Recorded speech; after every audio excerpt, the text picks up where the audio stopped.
मैं आपका दोस्त डॉक्टर विक्रांत गिरी भारतीय संविधान की श्रृंखला में आज पिट्स इंडिया एक्ट 1784 के बारे में आपको बताऊंगा कि क्यों इसका निर्माण किया गया था।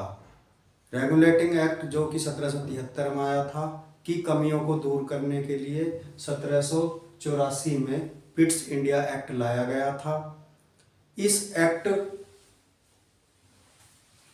में जो कंपनी की राजनीतिक व वाणिज्यिक कार्य थे उनको अलग कर दिया गया था, यानी कि राजनीतिक मामलों के लिए इंग्लैंड में एक बोर्ड ऑफ कंट्रोल का गठन कर दिया गया था जिसमें सदस्यों की संख्या 6 थी। बोर्ड ऑफ कंट्रोल का गठन क्यों किया गया? जो कंपनी के कर्मचारी थे वो अपनी मनमानी गतिविधियां कर रहे थे, तो उनकी गतिविधियों को नियंत्रित करने के लिए एक बोर्ड का गठन किया गया जिसे बोर्ड ऑफ कंट्रोल कहा गया।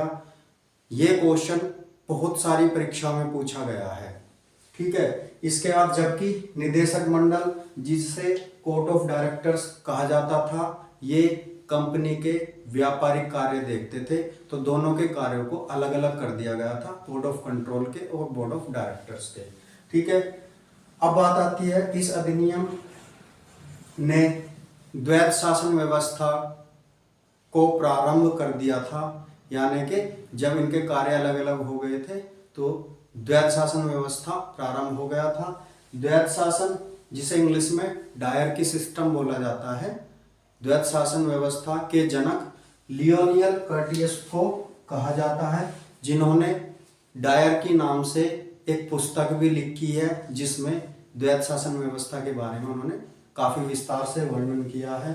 इसके अलावा इस अधिनियम के परिणाम स्वरूप गवर्नर जनरल की परिषद में जो पहले सदस्य संख्या 4 थी, अब उसको घटाकर 3 कर दिया गया था।